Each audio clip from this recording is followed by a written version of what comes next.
Good evening, everyone. Welcome to camp. Welcome to online stream. Hopefully somebody's there. I'm Rozálie Kašparová. I'm an architect, urbanist, and I'm happy to host today's event. Today's topic is architecture as a service. May I ask you first to let you participate already.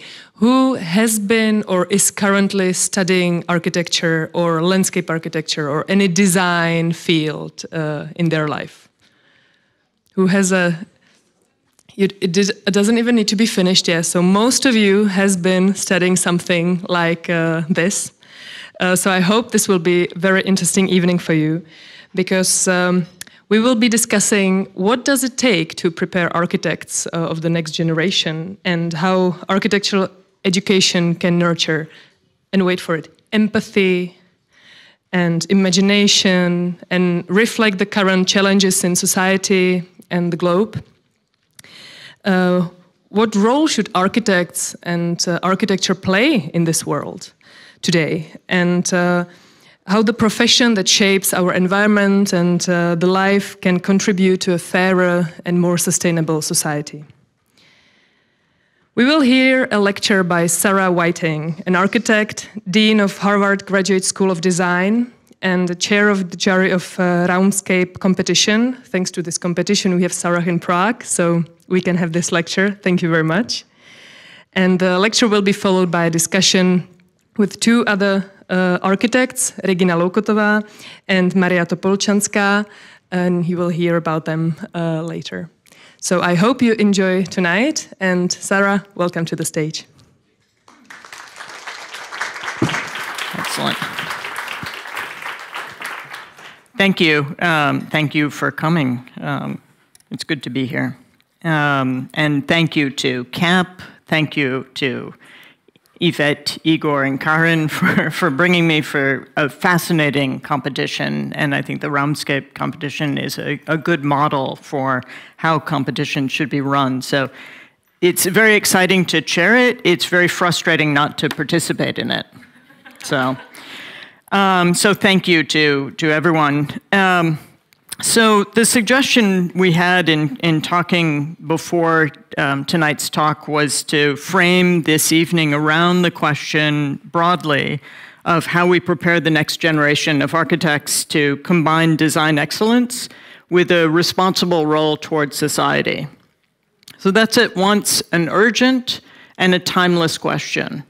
It's also a question that admittedly frustrates me, because actually I don't see how you could possibly not train architects to address both.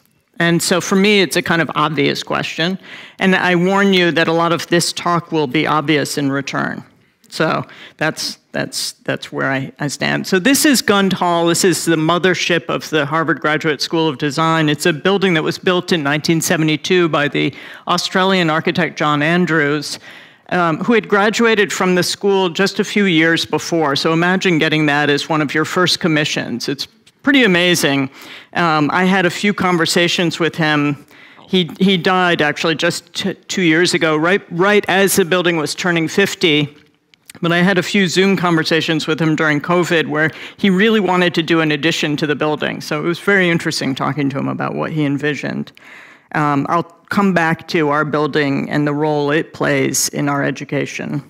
But let me zoom out and speak more broadly. So school, I would argue, is essentially a playing field. It's a playing field to learn and practice. And now, sports analogies are admittedly really not good territory for me, and so I'm going to leave this behind very quickly, but I actually think it's useful. I could probably use like musical instruments. But what I like about the sports analogy is it's a playing field where you're learning, you're practicing, but you also have to work with others. And so it does work pretty well. And I think this is true for all schooling, that essentially school is this space where you're transitioning between being an individual in your home to sort of taking on a public role or a professional role, and ideally both. And so it's this transitional moment where you're learning to deal with others and you're testing out sort of different possibilities. So again, it's true for all schooling and all disciplines, but let me frame it a little bit more for how I think it looks for architecture and design. So you could say there's a 5-point game plan, and that's as far as I'll go with my sports.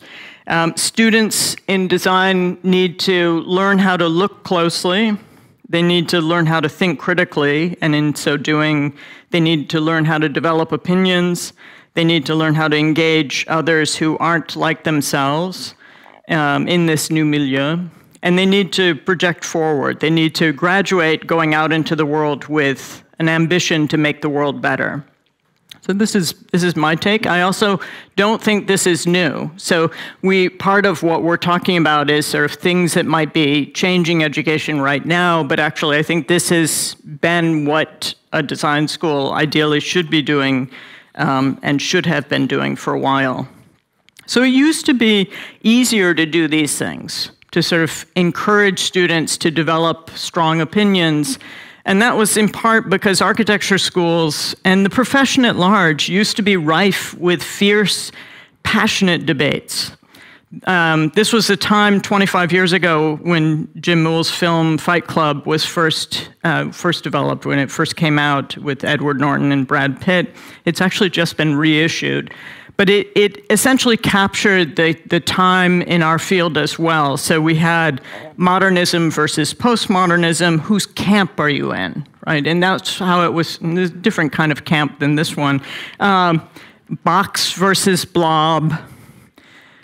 Theory versus practice. Formal versus social, which is the formal versus social is a little bit still the undercurrent of some of the framing of tonight's talk. And so these are debates that have been long sort of in the field, but they were quite passionate and quite strong before. And so you had this, I mean, I think this idea of whose camp are you in was how, so I was educated about 25 years ago professionally, and it was the moment of high decon challenging postmodernism, and I went to Princeton, which was where Michael Graves was king. Every student at the school, which was a tiny, tiny, tiny school, had Michael at one point. He was sort of the filter, and he was being challenged at that moment by Beatrice Colomino, Mark Wigley, Tony Vidler, Alan Colquhoun, it was a really, really interesting moment for that school in terms of pitching how architecture is discussed, but also this moment of kind of dethroning the postmodernism. And so you came in, and you either were on Michael's side or you were on, say, Mark Wigley's side. And so it was really clear you stepped into a role and you learned how to play that role. And so it was kind of easy. Today, for a lot of reasons, this atmosphere of debate no longer exists, and this atmosphere of strong camps no longer exists. There's today an overwhelming and united emphasis and focus on responsibility over critique, and an emphasis on material and resource use and responsibility. And that's all good. We all need to be careful with where the world is sustainably, but it has led to a kind of tamping of a disciplinary conversation of, let's say, an ambition or a stronger desire to shape the world. It's turned more into issues of problem solving and addressing the issues that are out in the world today. Now, there are many reasons for this. One is those issues in the world have become overwhelming. Climate change has made, there's a little fly or something here, has made the world a very difficult place to be in, and I think it's more precarious than it was when I was a student, both environmentally and economically, and politically and socially. And so I think that the sort of disciplinary camps that existed when I was in school seem less relevant or less responsible, right? There are other reasons for it, and you can turn to, for example, Sherry Turkle, who teaches science, technology, and society at MIT, already 10 years ago identified the challenge of conversation in a digital world, that in our digital world we've started to lose the ability to converse with one another, which I think is somewhat of a given now, but when she wrote her book, that she really started to identify this as a field of understanding. Also in the social sciences, Jonathan Haidt, well, actually, so this is another point. COVID did a number on a whole generation, and we're going to, as people who teach, how many people in the room are actually teaching in the design fields? Okay, not many, but I'm with you.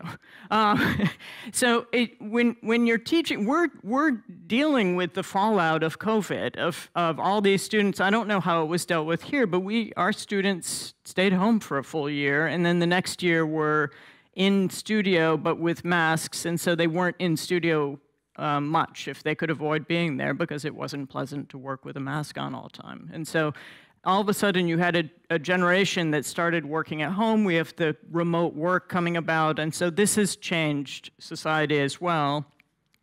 And then Jonathan Haidt came out with this book relatively recently, which builds on Sherry Turkle's argument about how the digital has affected a generation. And so even though I think some of the questions that we're facing in the world continue and were around when I was a student, the conditions of the world, both, again, these environmental and economic conditions, but also the conditions of the way that the digital has affected us as a society and affected students as students, is something to take into account. So part of what Haidt talks about is just the anxiety of the digital world on tamping down one's fearlessness in your youth to make proclamations and test out different ideas, because those can haunt you, because they can come back at you.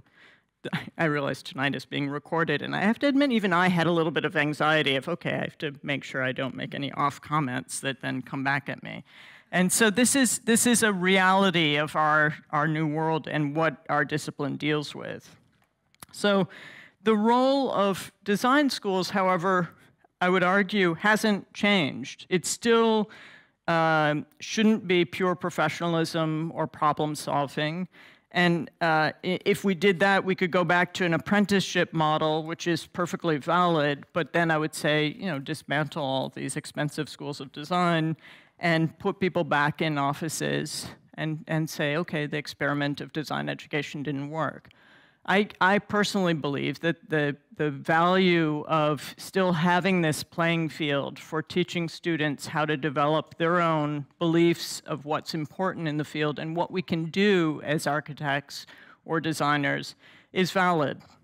So I will note as an aside that both architects and academics necessarily traffic in optimism, because we're both invested in a future that doesn't exist yet, students who will graduate into the world, and we have to believe, if you're going to teach them all the time or run a school, you have to believe that they are going to make the world better, and they're going to, and that you will have an impact on them making the world better. And the same is true as designers. We traffic in things that we envision and we want to get built. And so I'm a glass half full kind of girl. So why is this? Why can I have a degree of optimism?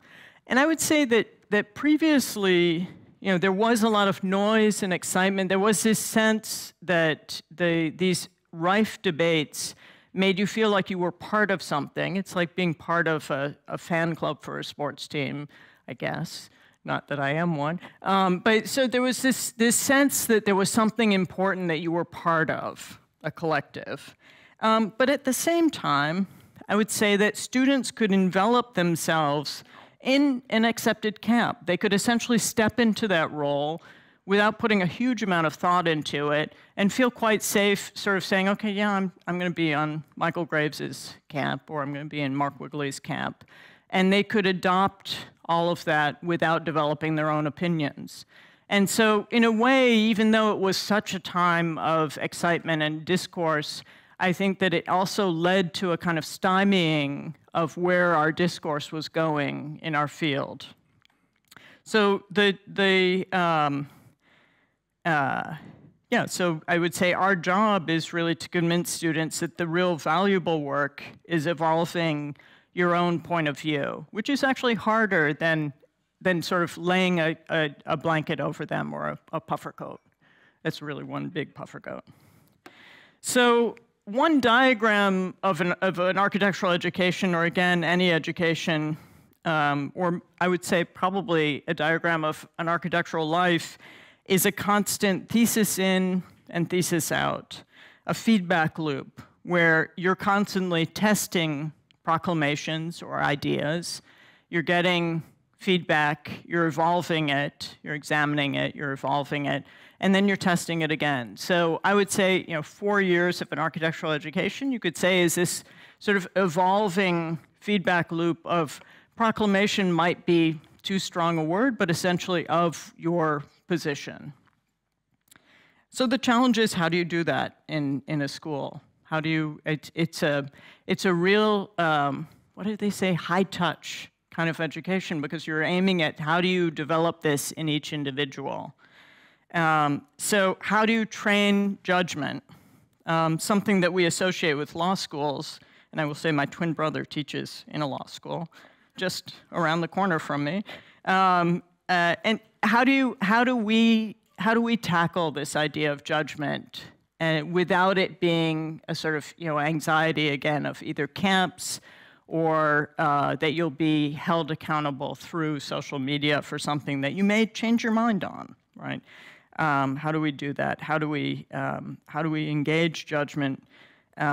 Also in a field where creativity is seen as much more sensitive than judgment in the law, which is seen as based on precedent and legal agreement. So judgment requires sustained attention. Again, that returns to my original 5 points, and sustained attention is something that we're not very good at these days. We're all thumbing through our phones. It's harder and harder to sit down and actually read a book cover to cover. We are bombarded with different distractions, and so acknowledging that is one of the challenge where, I would say the training of judgment, or the training of looking carefully, the training of attention is something that has been a challenge all along, but again, I would say it's made more challenging now, but it requires sustained attention. It's looking closely, thinking critically, developing opinions, engaging others who don't think like you, so that your thesis can evolve. These were some things that I did when I was dean at Rice before going to Harvard. It requires schools taking the time in their curriculum to train that looking closely. Close reading, to use a term that comes from literary criticism, takes time to learn in a classroom. And so it requires that, again, high touch. And architectural education is an incredibly inefficient model. Train framing, which, as we have access to more and more information, more and more sources, it gets harder and harder for us to make choices and reduce our points down to what's actually important. And oftentimes the accumulation of information or the aggregation of information is mistaken for intelligence. And so you get, I deal with this often with students who will continuously tell me things, and I'm like, yeah, but what's your point? Let's get to the point, and then you can tell me what's worth backing up. But if you just keep piling things on as a student, sometimes you feel like, okay, that will show that I know a lot. So that the other burden that we have, or obligation that we have, again, something that I think has always existed, is teaching, framing, editing, honing. And it requires doing all this stuff with the basic stuff of architecture. So Vitruvius's commodity, firmness, and delight is actually still pretty useful. It's still a valid triumvirate. You can translate it today to program for commodity, technology for firmness, form for delight. And architecture consists of these three components. So you have those components, and you use those to try and train students to understand how to make choices, hone their judgment, and deal with them. So translated to our curriculum, form consists of the basic formal elements of buildings, as Le Corbusier identified over 100 years ago. So floor plates, structure, and circulation, right? That's the formal stuff that you have to deal with for a building. So these are the initial formal tools that you have to deal with as a student. Kohlhaas's biennial of 2024, exactly 100 years after Le Corbusier's Maison Domino, was a homage to that idea, this idea of elements or fundamentals, and saying, okay, there are components that we all have as our language, as our words for the language that we put things together, and so we need to pay attention to how those get used. And I think what's happened often in a design education or an architectural education is that's how we deal with these components is not always the most exciting part of what we do as architects. So teaching students about a plan, about how the role a wall plays in a plan, requires a student to be decisive about a limit condition, a wall, as opposed to staying in the beautiful and seemingly sort of perpetually optimistic quality of something that's not decisive or not fixed. And so just understanding that we operate in creating boundaries, creating limits, and creating access across those. But that part of architecture has often been, let's say, less time spent on it. I don't want to say it's been blown over, but less time is often spent on it, or it's seen as the beginning part of an education. The youngest faculty often deal with that, and it's seen as a kind of obligatory territory before you can do the fun stuff. And I think it's actually very important that we understand that it's what actually affects how we live together. So the second part is program, and program is, to me, actually the most interesting part of architecture. So out of the triumvirate, I'm interested in how form affects how we live together, how form affects program. And I'm also somewhat interested in how technology affects program. I admit, so if I edit my own work and my own interests, technology isn't my strong suit. I'm more limited to sort of the relationship between form and program, but I acknowledge the relationship between technology and program as well. So this was a project that my husband and I, as WW Architecture, did as a proposal for how can you have flexibility in a plan that comes from different sizes as opposed to the universal plan of universal space of Mies. And so it's a building for a client who couldn't quite decide what she needed in terms of civic and public programming. It's a building in China that went through many iterations. But we said, okay, we'll have square spaces, we'll have rectangular spaces, we'll have small spaces, we'll have big spaces. It has 3 plans that stack that offer these spaces in different configurations, but it was a sort of exploration of how form affected the possible different flexibilities of use of program. Another project was a house with a pretty small budget, but saying if you have a circular courtyard as opposed to a square courtyard, it actually creates what we called wobbly axes that offer more animated life as opposed to holding axes that hold space. It offered a kind of animated space despite being a fairly small house on a fairly tight budget. So these are sort of 2 ways where in our office form affects how program can evolve, let's say. Technology is obviously also expanding. Technology now includes man-made, biologically made materials, our expanded understanding of material responsibility, irresponsibility, impacts, as well as novel means of fabrication. So these are different ways, and again, I'm interested in how these interests in fabrication or materials might affect the way we live in the world, which in the end is what I'm interested in. So let's return for a little bit to my own school, which I say lightly because it's a big place, and I play a role, but I'm just moving some of the pieces around. There's a lot there. So this, again, is Gund Hall, the Graduate School of Design. It's an extraordinary building. You can see it has many spaces where people come together. There's a lot of stairs, so we encourage exercise. That's the outside. So the building belongs to the students at night, which is true for many schools.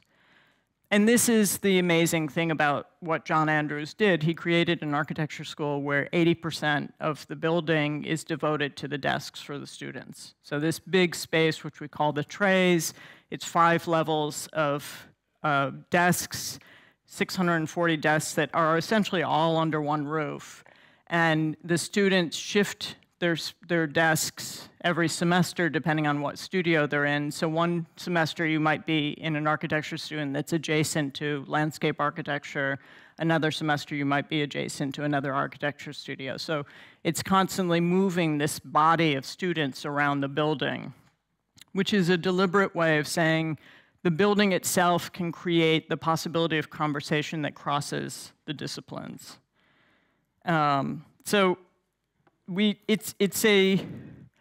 It's a confusing school because it has 3 departments, but it has 9 degree programs. So there are just many different programs with students coming in for different lengths of time, and it's very confusing. So we every year publish a little book that everyone sort of holds on to desperately so that we can remember all the statistics of the school. So the point of the school, though, is that you have the 3 professional departments that are meant to show depth in each discipline. And I'll talk about that a little bit more. And then the school as a whole offers breadth across the disciplines with its interdisciplinarity. And this is why I taught at the GSD as a junior faculty member a long time ago, and I came back out of interest in being back at a place which had this possibility of this promise of interdisciplinarity, which is a promise that has been part of academia since at least May '68, broke apart the university as a system, but it's actually been very hard to execute, and I'd be interested in hearing our former rector speak about that. I mean, academics are very siloed, and it's very hard to break that. So one of the ways we have that is that you have each program has its core discipline, and so core is a few years. It's a year for some short programs. It's 2 years for the big design programs, where you're learning the tools of your discipline. And then everything beyond that is not, all the courses aren't listed by department. So essentially the belief or the promise is that an architecture student, once they're done with their 2 years of core, has another 1.5 years in the school, can take courses that are in landscape or urban planning and design, Master of Design Engineering courses. The reality is they often stay in their own lane, and the reality is often courses have trouble working with students in different disciplines, but we try. So that's the sort of structural promise of the school is meant to mirror what John Andrews did with the form of trying to say that there was this mixing up. Now at the school, I've tried to kind of bring it under an umbrella of 3 principles, let's say, for the school. So my 5 points that I started with are more about how education affects individuals who are enrolled in an academic program, and that education is your moment as an individual to evolve. But these are more about how does this school function as a school, or how do programs function as collectives within this school. So building on the core is saying each of the disciplines, actually, it's super exciting that they have a core, that they take the time to pay attention to the fundamentals of what their disciplinary tools are, so that you actually have the means of entering into an interdisciplinary conversation afterwards. And so we've traditionally, Harvard has done a good job of saying core is important, though it's still, I think sometimes it's the younger people who teach it, and it's still sort of seen as a kind of boot camp, but it has more, let's say, more prominence than at many of my peer schools. Then ensuring our relevance is simply saying once you have your disciplinary tools, you actually should engage in interdisciplinary ways of addressing the big questions of our time, whether they be climate change, whether they be social inequity in housing. And you can only do that through collaboration across disciplines. But to collaborate with another discipline, you have to have what your voice is bringing to the table. Otherwise, it's kind of a muddy conversation. And then the third is expanding our reach, which is simply saying, if we're only talking to ourselves, either as academics or just as architects or just within one department at the school, frankly, you're not doing anything. You're not advancing anything. We have to actually reach a public audience. And so we have to be aware of training students not only to look and form opinions, but also to figure out how to talk across the registers that you have as a professional, which means learn to talk to a contractor, and that's different than talking to a client or talking to a public audience. And it's sort of beautiful. You essentially have all these different languages. It's an extraordinary thing that we do. It's amazing that anything gets built because of the complexity of all of that. But I think that that's something that we have to acknowledge, that mixing, that interdisciplinarity should actually be part of your education because you're already testing out how to work with others. So the core is literally working with the elements. So these are some projects from, this is core 1 and core 3. And so the first semester, the third semester in architecture. They look, they learn how to look. They at least pretend to learn how to look. So that's part of it, is understanding that. And the idea is that by the last semester, so in the architecture program, there's still a requirement for a thesis, an individual thesis. So by the last semester, you have those tools and that interdisciplinary time, and you do your own project that takes on bigger questions. So this was a thesis last year that looked at how U.S. Steel, the big industry in Gary, Indiana, was collapsing as an economy and affecting that whole, as steel did across America, and how U.S. Steel as a building could be dismantled and reassembled as a kind of commons across Gary. And so it's a very optimistic. And actually, he worked out the technology, which I wouldn't have done as a student, so I was really impressed. And so really sort of took on this project that engaged an economic situation, a technical solution, a social vision that was quite ambitious. We also, so in that period between the core and your individual thesis, you have 2 semesters where you're doing what we call option studios, which are the collaborative studios that cut across the disciplines. And this is one example of those. It's a studio called Flush, which looked at the water system in Berlin, ranging from how water is filtered in fields outside Berlin. The municipal water system in Berlin dates from the 19th century and is quite interesting. And this was taught by an urban historian and a landscape architect. And so they looked at the scale of the regional fields and how the water was filtered literally with sand, and then the scale of the spray and how it could be made swimmable, and then the scale of the public toilet. So the scale, from the scale of the body to the scale of the region. And it had students from across the school. So that's one example of many examples of what we call our option studios. And these studio reports demonstrate how the options are interdisciplinary and how they engage in contemporary issues in the world. These are all available online. It's important to find how do you have a way of disseminating this kind of work to a broader audience so that it has a larger impact. And so these studio reports, we have a very easy template that allows every studio to produce these. They're not fancy books, they're not expensive, but they're essentially both online and produce as hard copies. So the importance of publications in expanding our reach is something I feel very strongly about. We also model conversations with others. This is, again, if you're only talking to your own peers, it's not helpful. And this is a conversation that was on monumentality, and it brought in artists, but also that's Homi Bhabha, who's making a point, Sarah Lewis from the art history department, and Krzysztof Wodishko, who's an artist, Jennifer Roberts, who's an art historian, and Robin Kelsey, who was Dean of Arts and Humanities. And so they were brought into the school for discussing the possibility of how we have an interdisciplinarity that extends beyond our school of design. And sometimes those conversations are so good we actually publish them as little books that, again, capture just the possibility of a conversation. So we have a kind of fleet possible template, these inscriptions of capturing some talks that we feel are strong enough that they should go beyond just being an online presentation and have a little book that goes with them.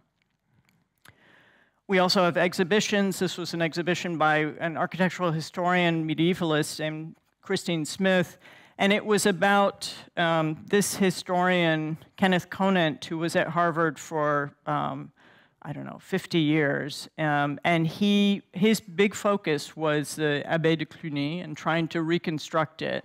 And he was doing this in the 20s through the 50s, and he did this by creating these plaster casts of the capitals, recreating the capitals of Cluny, and these were essentially teaching tools. So these are models that were done 100 years ago in the 1920s for his teaching. And what Christine did was she also had her students doing digital models and learning sort of how different media could be a way of evolving this same question. So it was essentially a course, an exhibit that looked at this enduring challenge of how do we envision things that actually may not exist yet, or may no longer exist, and the issue of representation. The Harvard Design Magazine pairs two faculty members, and it's a means of doing research across the school. It's an opportunity to have a lot of fun. I did the Today's Global with Rahul Malhotra, and it was enormous fun working with different writers on these topics. The next issue is just coming out, called Reuse and Repair, that's co-edited by Jeannie Gang and Liz Cohen, who is a historian at Harvard. And so that's an opportunity for, again, modeling how two people can work together on these interdisciplinary possibilities, these topics. And so our hope is that the students who, again, own most of the building and seem to work there a lot, they do work there all the time, that they understand that the possibility of modeling conversation, the value of conversation in this building, and how they can get beyond their own education. And ideally, you get moments like this where they're coming together and thinking about things. And in fact, the students now have a journal called Pairs, which is edited by a group of students every year. It's always conversation, so it's interviews, and it's always around an object, an archival object. And so Pairs has evolved as a way of sort of embodying discussion within the school. So I'm going to end with a slightly different note. I want to turn to, and I'm going a little over time, but I think I'll be okay. So Harvard University Press has just reissued some of Harvard's Norton Lectures. And the Norton Lectures happen every year. There's a famous person who's invited to the university. This has been ongoing for a long time, who gives a series of important lectures that are meant for the whole university as an audience. So the one Norton lecture that you may know is Siegfried Gideon's Space, Time, and Architecture was the Norton Lectures from 1941. So one of these was, one of the Norton Lectures was Ben Shahn, the artist, who gave the Norton Lectures in the 1956-57 academic year. In one of his talks, he urges students to, quote, listen well to all conversations and be instructed by them and take all seriousness seriously. I love that sentence. Never look down on anything or anyone as not worthy of notice. Do not be afraid to like paintings honestly or to dislike them honestly, but if you do dislike them, retain an open mind. So this was, it's a series of lectures that was meant really for a student audience. It's called The Shape of Content. And I find this incredibly helpful advice. So this was 50 years ago. It was during the time of McCarthy, so it was a sort of interesting predecessor of our moment, but it's a time that remains quite valid. So it's advice that I still give to our students, and I'd say also to our faculty and our citizenry more generally.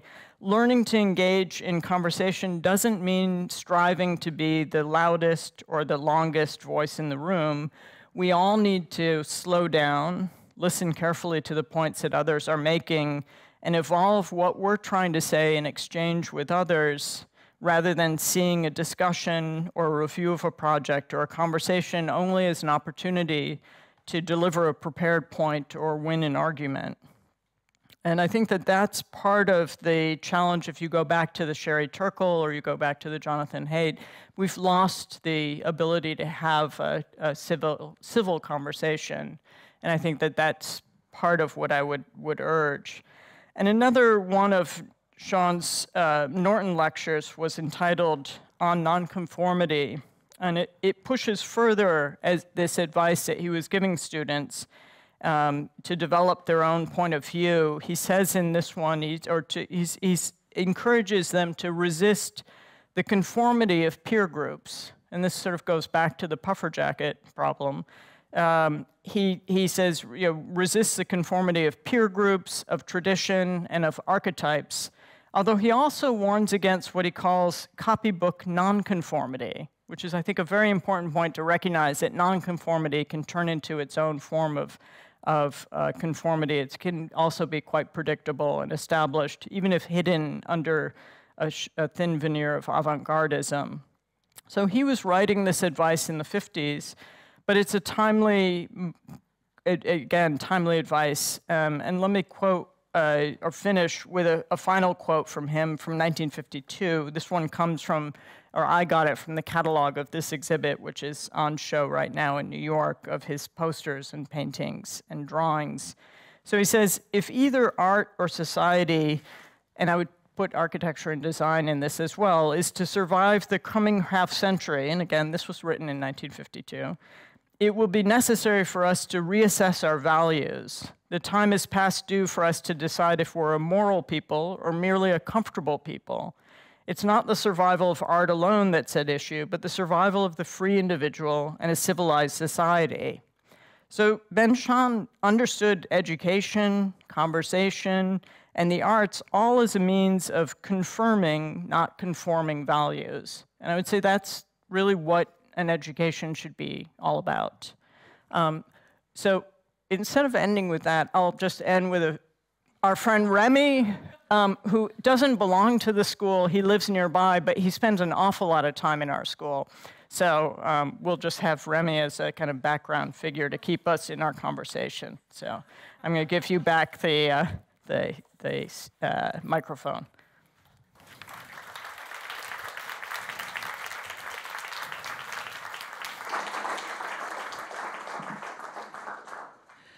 Thank you very much. I'm a huge cat person, so this fits very well. Thank you very much for the lecture again, and please welcome Reginou Loukotovou, architect and co-founder and rector of the International Private School of Architecture, ARCHIP, and Mariou Topolčanskou, architect, educator, and former rector of the Academy of Fine Arts. Thank you. Let's come in. Sarah, let's go in. Please bring us the chairs so we can continue this evening with a debate. I wrote so many new questions. Everyone who also wrote a question in your head, you can also write them on Slido. The hashtag is Urban Talks. So, of course, we will welcome questions from the audience right away in physical form. That's just a table. But yeah, it could also be a chair, it's true. It's very multifunctional, good design. So you can use Slido or you can, of course, raise your hand. So whatever fits you better. Thank you very much. Okay, now we're settled. Well, I immediately have a question that directly follows the one of the topics that you had at the end, and it was about the interdisciplinary cooperation, because I think that's a crucial topic of architectural work, of course, as you said, and I think everybody in the field and also at school feels it and knows it. And you showed us a few examples how you engage in the discussions and lectures and cooperation in the sense of the magazine Sinistra. But I was still wondering how the actual work of students from different fields work at your university. Like, can you engage people who do landscape architecture and maybe transportation engineers and architects into one project? Does it work like that, or how does it work, and how could you imagine? And then this question, of course, is for everyone in the end. Yeah, I'll answer briefly since you've heard a lot from me. It can work, and sometimes it works incredibly well. The slight cheat is that the urban design students actually have a requirement of having a professional architecture or landscape degree before they come in. But the planning students come with no design background. They're thrown in, they take studio also, and there are some studios which combine the landscape students and the architecture students, and it's voluntary. It depends on the students coming in, and so I hear from the students who can be sometimes frustrated, and I hear from the faculty who can be frustrated, because the beauty of it is hard with the reality of a 14-week semester and the challenge of these big sites where they're choosing things. But oftentimes faculty have learned to frame the different possible jobs within a collaborative project so that each one can bring what they need to bring. But I don't know if you've had more successful models of how to bring these different disciplines together. No, I don't. Also because we are... What's she saying? We are going to start in 10 minutes. So this is just a... I have to give it over again. Way in advance, that's good. As education should be. Because we are a tiny school, we are just an independent small school, so we don't have an advantage of being a part of the university, where this could be easier. But when I was educated in the 90s, at that time it didn't happen. Across the university, that we would meet mechanical engineers or civil engineers, maybe some of them, but these interactions didn't happen. And for my school, we sometimes try to simulate it. You mentioned transportation. That's where we are situated at the moment. We are the Faculty of Transportation. So now we start, collaborating with them more and more closely. So that's a challenge. And but otherwise, I don't have any recipe for that. Maria, how is it at the Academy of Fine Arts?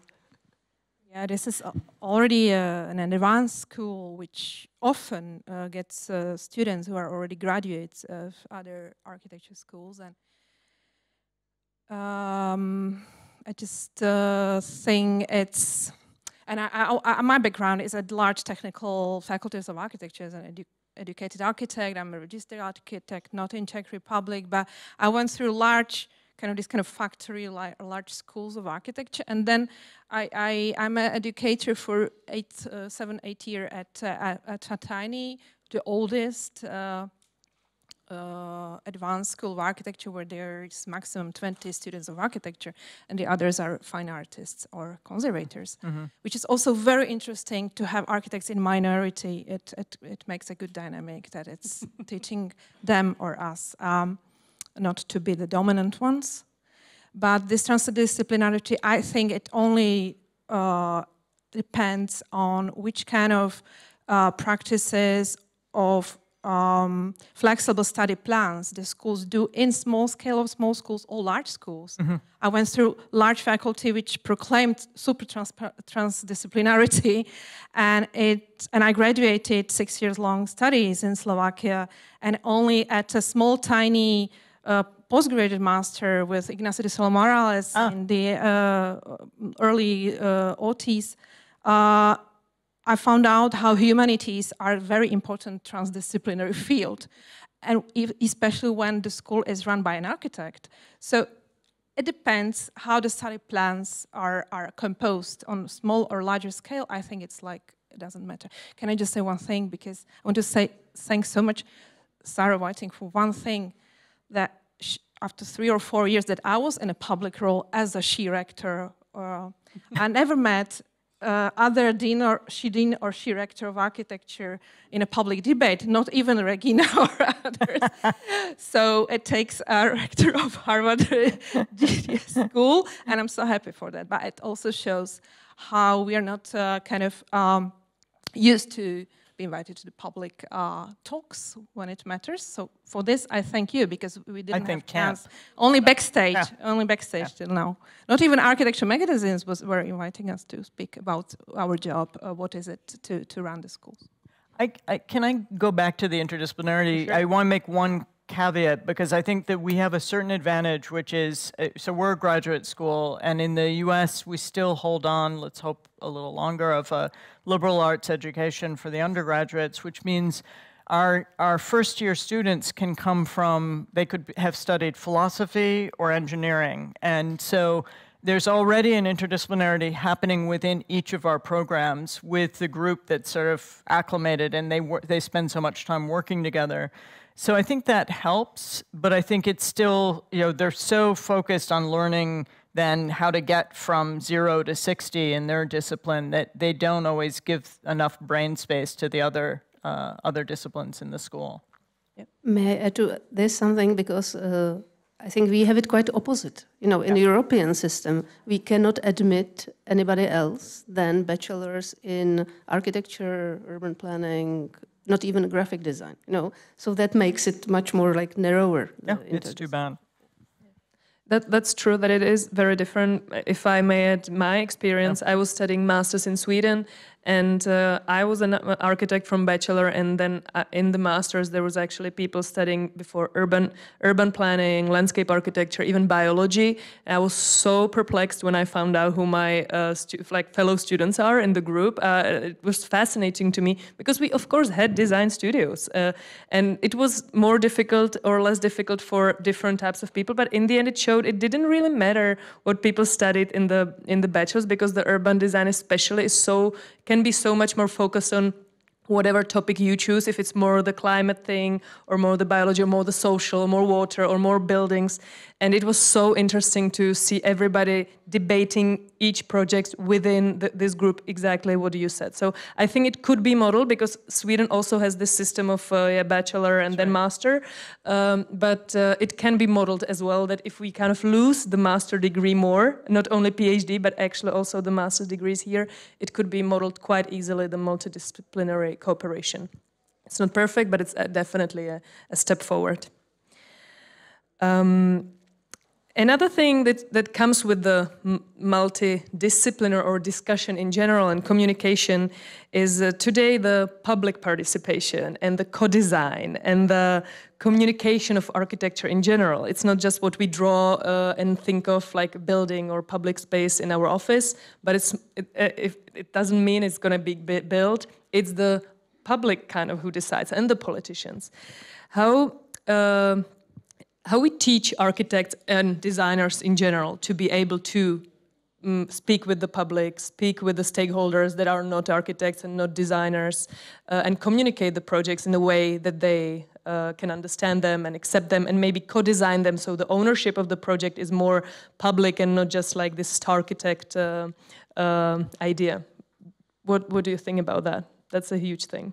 So I do think that the model of the jury or the crit helps on that, and that you're put in a situation where you have to speak to a public audience. If you're an English major and you're or literature, you just write papers and they go to your faculty member, and there's this sort of private, education that happens in a way. And we have a public component to our education necessarily, and I think that's a very good thing.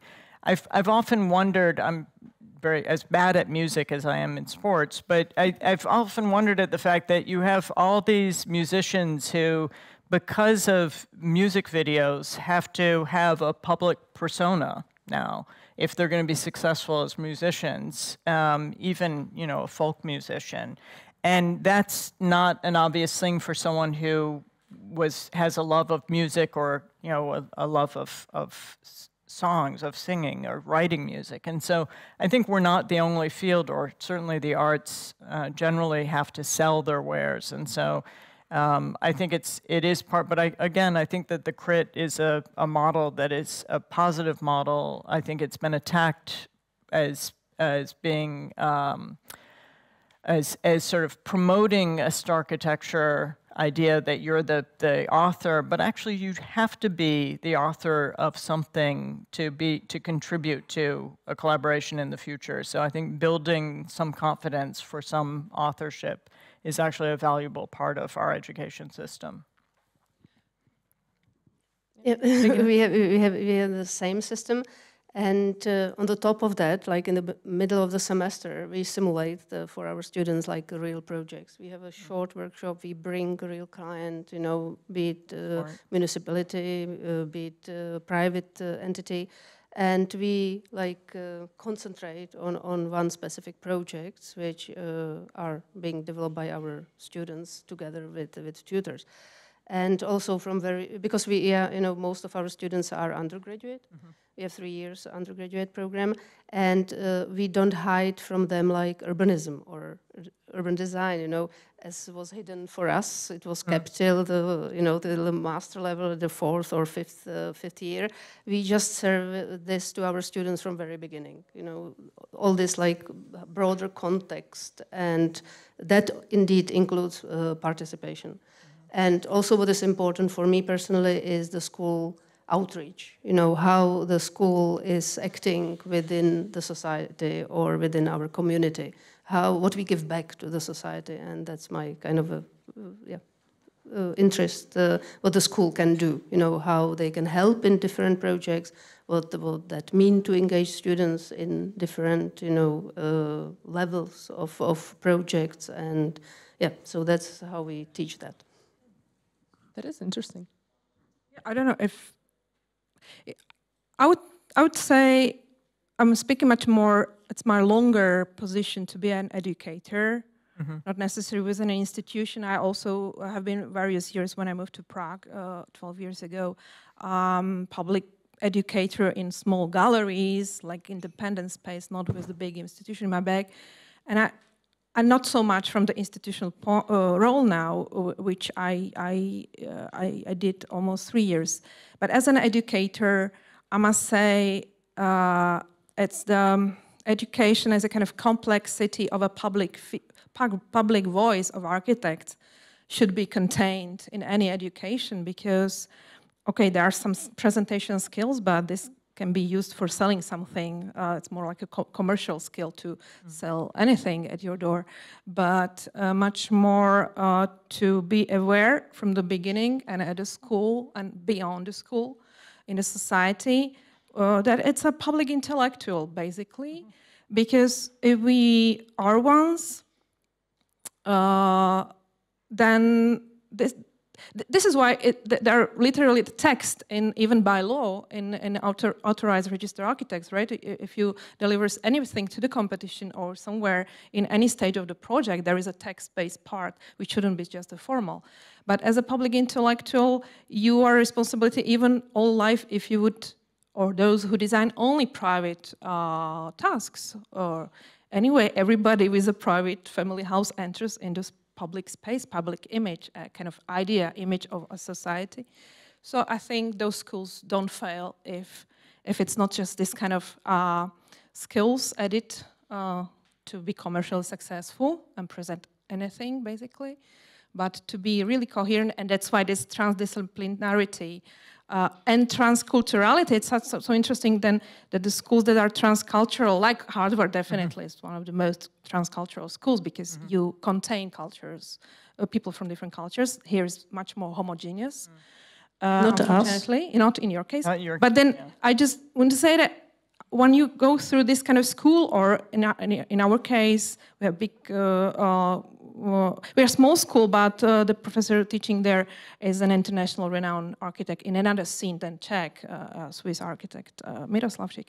So if you speak with these people who have been educated by the generation of Alderoses and others, and or by these people who are important now as public intellectuals, not only designers, then I think this is the guarantee that be it private or public architectural design commissions will end up kind of meaningful for society. So I think it's inherent in it.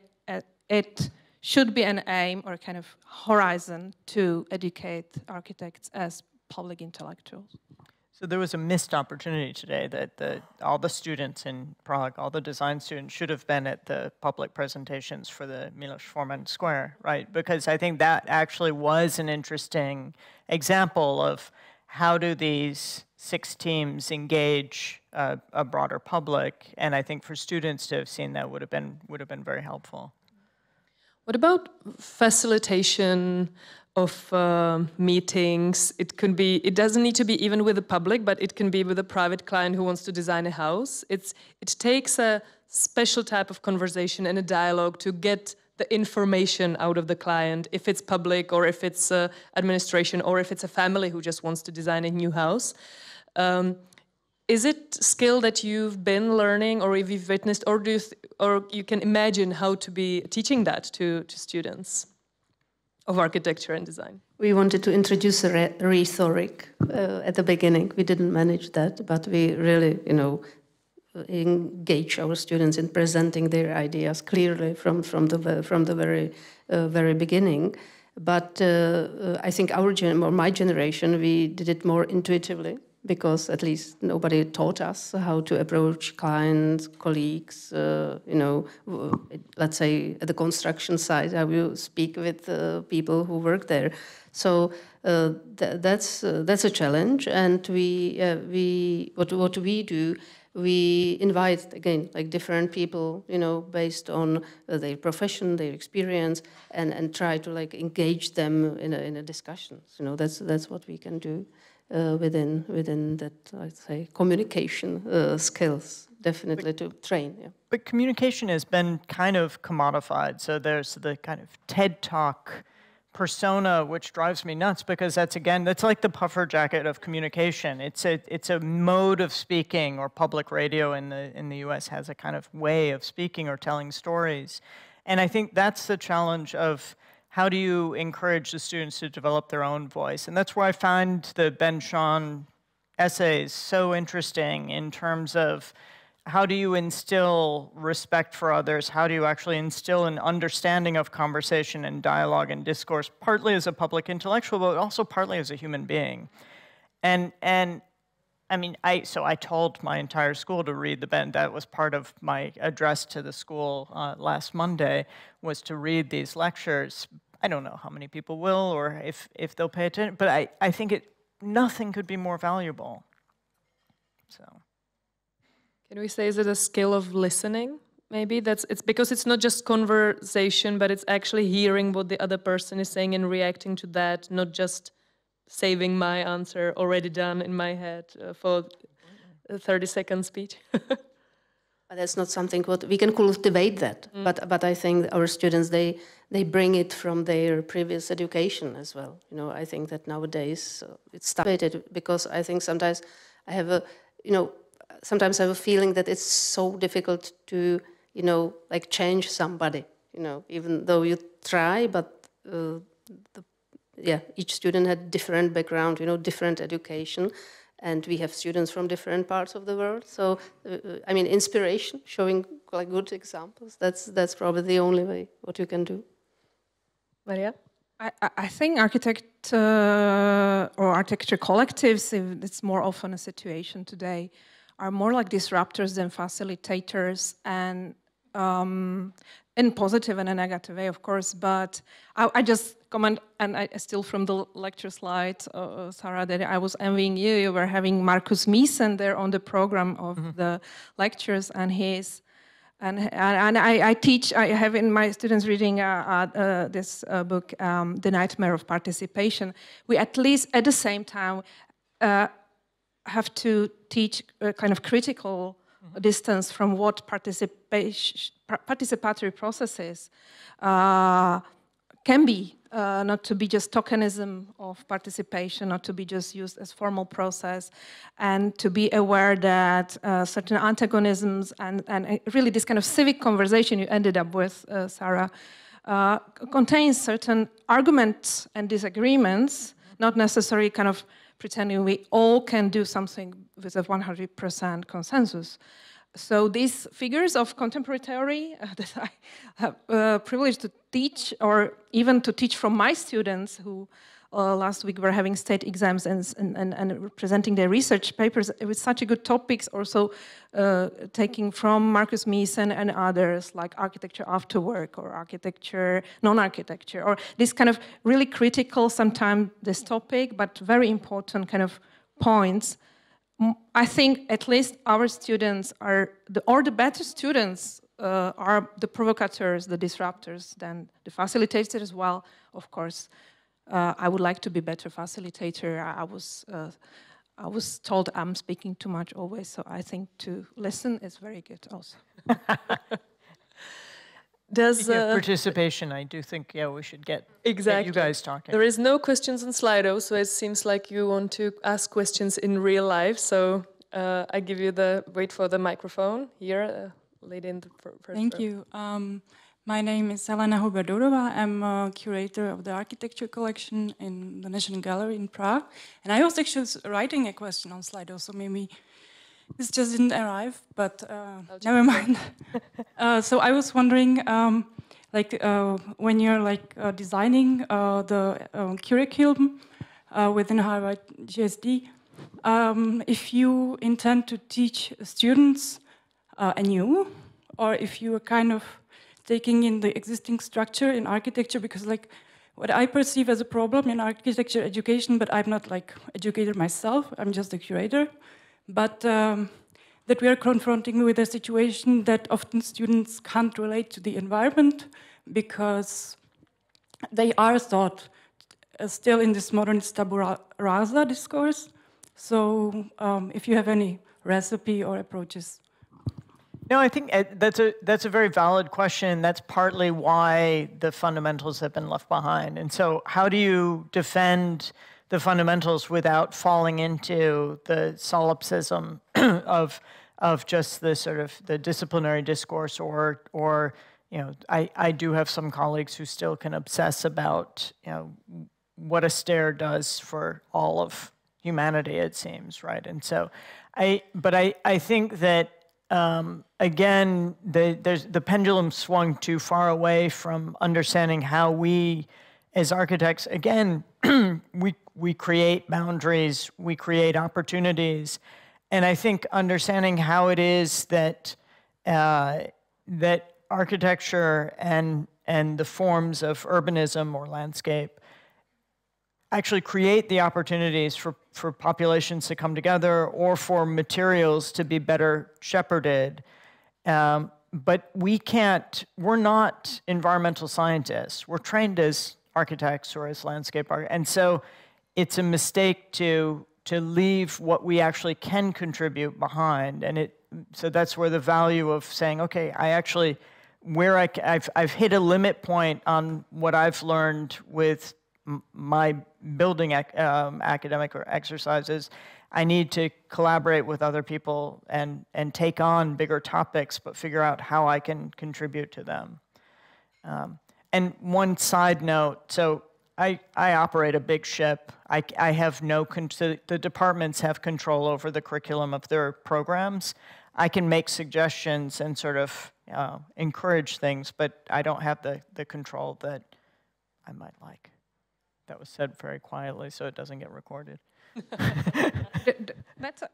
I think, Helena, your question is also interesting on the side of how possible is or easy or uneasy is today to make a systematic change in study plans, or even questioning them during you already teach and study under some programs, and then really facilitate, and how you make the real participation happening in the institution, in the departments, in the studios, and how to keep what's working really still a part of the future kind of core.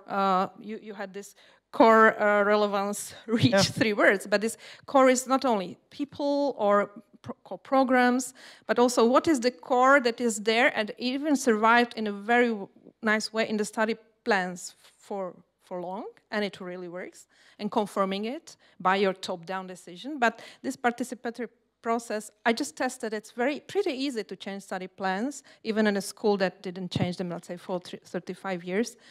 Or we just did a new architecture program because there was none before. It was a part of fine arts program.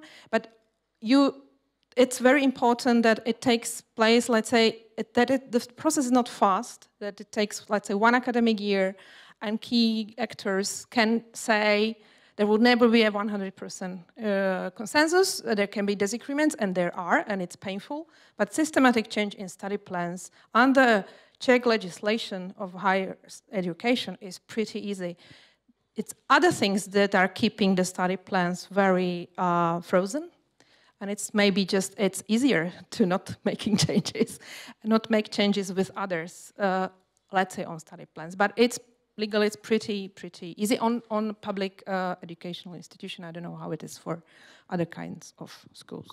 The same thing, but probably if I may add on this question, because you have shown us like maybe 10 different or 8 different master programs. Yeah. And you know, that's also very different, like Europe and the United States, because typically here you have like 1 master program, you know. And I also, you know, spent a few of months, half a year at Carnegie Mellon University as a Fulbright scholar, and I learned there that you know, it's quite, you know, there are new master programs popping up from the length of 1 year to 2 years, as you described, and that's something which is extremely challenging, and I think it's very different to our circumstances here. It's in part because they're money makers. So it's and that's a different aspect, that we have a very different system, and we also have to. It's a very expensive system to run. It's a very expensive system to attend, and that whole economy is different. But that's part of the proliferation of expertise. So that brings me to a question from Slido. So it works. You can keep sending it. What are your thoughts on accessibility of architectural education and how Harvard approaches this issue? How do you deal with? Is that fiscal accessibility? I would say both is quite interesting. Physical, but also the social and financial accessibility. Yeah, I was thinking, I mean, I think accessibility for education is often a financial question.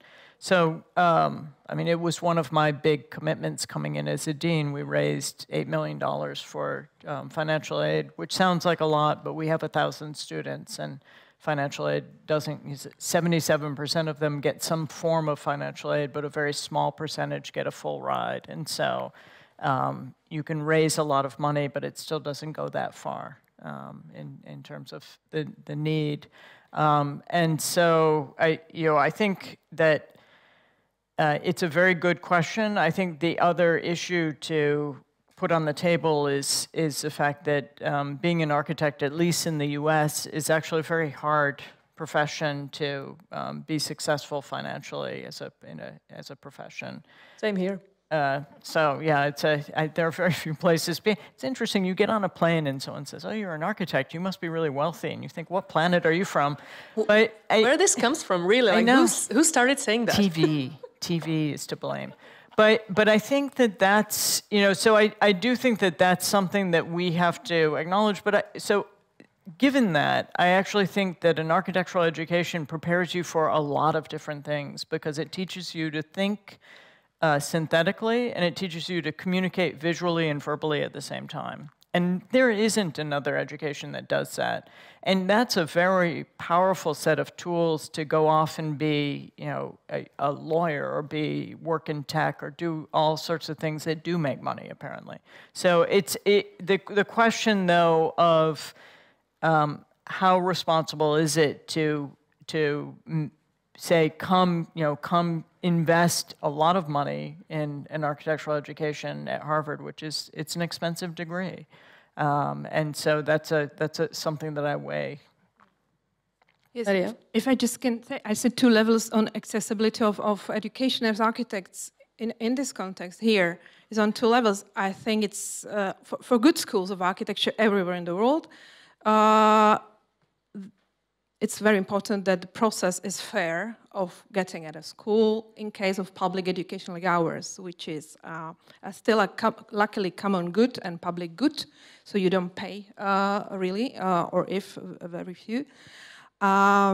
But so this is it, because if you choose from 800 applications and I have to appoint 60 students to that year, it's such a pressure on corruption or manipulation. So this public trust in a school which really runs fully on public money is immense, and it should be this justice to all the applicants so that they could hope that they don't have to be an elite social to enter the schools is super important for me. And second is at cities that are inaccessible for students much more than the schools, especially in the Central Eastern European system or Germany and some Nordic countries where you don't pay for a higher education. So we teach almost fully working people, so they can often afford to live in Prague or Brno or other cities, and this really changes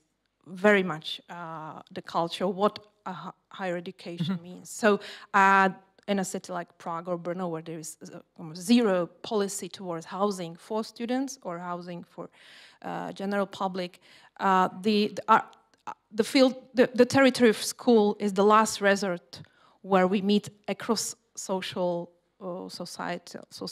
spectrum. And luckily, that's still the case. It can be worse, and it can be like more narrow spectrum of society getting there, thanks to the other unexisting policies. That's actually, I think, a very important point, because I do think at school, again, it's this transition between being an individual at your home where you're surrounded by a very known environment to being in an environment where you're with people from different backgrounds. And, you know, I will say, I'll go back to the financial aid issue. I'm very sensitive to it because I only got my education because of financial aid, and I paid off my student loans when I was dean at Rice. So I carried this debt for a long time, and I believed that was the right thing to do, to invest in an education. The problem now in the US is that the interest rate for a student loan is much higher than an interest rate for buying a house. And so it's an insane changed horizon, and that makes it very hard to know where we stand with that. We do have students from very different backgrounds, and I think that's such a value for higher ed. And often the assumption, so I sort of want to make clear, please apply to Harvard, because often there's an assumption that, oh, Harvard is only full of elites, and actually it's a quite diverse group, and that's an interesting mix, and not easy all the time. Okay, noted. One quite fun question I'm really interested in is, what is the first thing you teach freshmen? Freshmen, not freshmen. Fresh woman, okay. Fresh kids. First year students. Graduate school? Yeah. Or that's the thing, we're graduate school, so go with the undergraduates. Yeah, so we can take it school by school. We teach introduction to discipline. We have a Yvette here who is introducing students to, today's architecture. What is the field about, and all the related, all Pritzker Prize winners. No, that's the core of your course, so that they know where they are. Because I think it's very different from like let's say 20 years ago, I think students were better prepared for studying architecture. Now it's very often that they really are like, really freshmen or fresh women. So that's one core. And then, we really start with basics. You mentioned today that you will be speaking about basics, but that's what we do as well. And we really also focus on the core, that we are architects, so we are supposed to design. And the role of this studio where you design, it plays always an important role. It's partly important to kind of dismantle assumptions that they come with, right? I mean, I think we all, this is one of the challenges of architecture as a profession, is that everyone grew up in buildings, and so everyone is a sort of expert out there. And that is difficult because there's an assumption of what a home should be, for example, the most basic of an architectural definition. And so I think trying to, and you can do that, I think, beautifully through literature or through film, as well as through examples, looking at examples that might surprise you as to what domesticity is. So I think that in partnership with the fundamentals is a key way of advancing. So, yeah, it's hard to say. Currently, I don't. Yeah, I try to keep myself fresh enough so that when the first years come, and as I don't teach studio, but I teach theory, so that I'm fresh enough mentally that I read enough contemporary thing and I know enough to meet our first year students, because they are usually quite advanced, and also we teach doctoral levels. So it's much more different, but I have one short text essay. I can even then share it if you want. I always give it on one of the first classes. And it's Andreas Rumhuber's essay, Wo men, so woman or man's work is never done. And it really questions, and from Andreas Rumhuber, very interesting architect and theorist from Vienna, who life is strange and difficult, who was left single parent to a very little baby once his wife died, is academic, is architect, is theorist.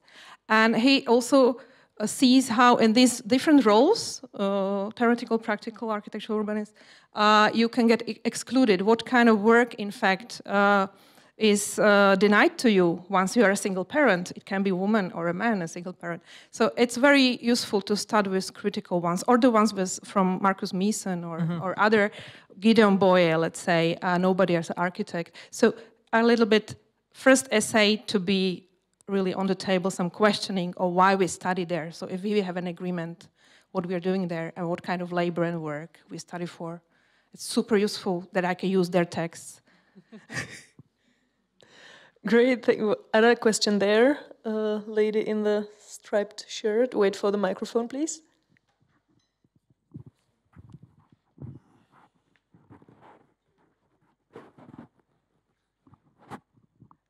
Thank you. I am Alexandra Grimová. This is my first time at anything like this, so sorry if my question might be too broad or too awkward, but no apology. There was at the beginning there was the talk about students and how quarantine affected them, and I'm really interested how a group of academics and professors are going to try to bring the conversation back in students, because as a Gen Z who was hit right in the point where I was supposed to socialize, I know many of my colleagues and fellow students who are very anxious to even pick up the microphone. So I'm just wondering, how will you be trying to rehabilitate? How will you be trying to nurture this, for me, very important life skill to students? It's a great question and very well delivered. And I say that seriously. It's been interesting at the school because the first year after COVID, it was incredibly depressing because the students weren't coming to the public lectures, which were after classes. They were not working in that space, which is so extraordinary. And it was, we really felt like we were never going to get back to some way where we would have that community, which is such a big part of your education, is mixing with these different people. And it's been a frustration over a couple years now. And this year, for some reason, we started a week ago Monday, and apparently every program has an incoming group that's working very well together. And I think there's just partly there was so much, we're 56% international, and there was an enormous amount of anxiety over the summer whether our international students would be able to come to school. And so I think there's such a relief in the atmosphere among the students that there's a kind of changed tendency, and they're already asking good questions and seem to be more comfortable. And I think as an administrator, I have open office hours with the students where I say, you know, come, talk to me, and I try and model that I'm not a super formal person, as you may have picked up. And I think that's just helpful for them to realize that their dean isn't this distant figure. But so I think it's forms of modeling, forms of encouraging, and then partly luck of the draw of sort of something in the water that's getting them to work together and noting that that's successful. So 2 years ago, our graduating class was strikingly less competitive than it had been previously. It's a school that's known for type A personality students. And so at commencement, I noted that that class had changed the atmosphere among the students. And I said, you know, I hope it's something that continues. And it has continued for the past couple of years, but I have no idea what caused it. Yeah, we don't, even though we don't have such a beautiful building as you do, but we try also to, you know, to give a space to students, you know, and we kindly ask them to spend at least 8 hours per day working in the studio. And I think this is exposing them to meet the, you know, not only their tutors, but indeed their friends, and stay there and either, you know, read a book or design or whatever, or discuss, you know. And I think that's the only possibility to be there, you know, not to be home alone, or not to, you know, be separated or isolated, but to stay at school, you know, even though it's sometimes difficult. I can understand some of our students are also working, but spending time together with your classmates, I think that's where I learned most. And also, you know, we have those vertical studios. It means, as probably all schools in Czech Republic, so you meet, you know, your older classmates, younger, you help younger, you learn from the older, and I think that's the way.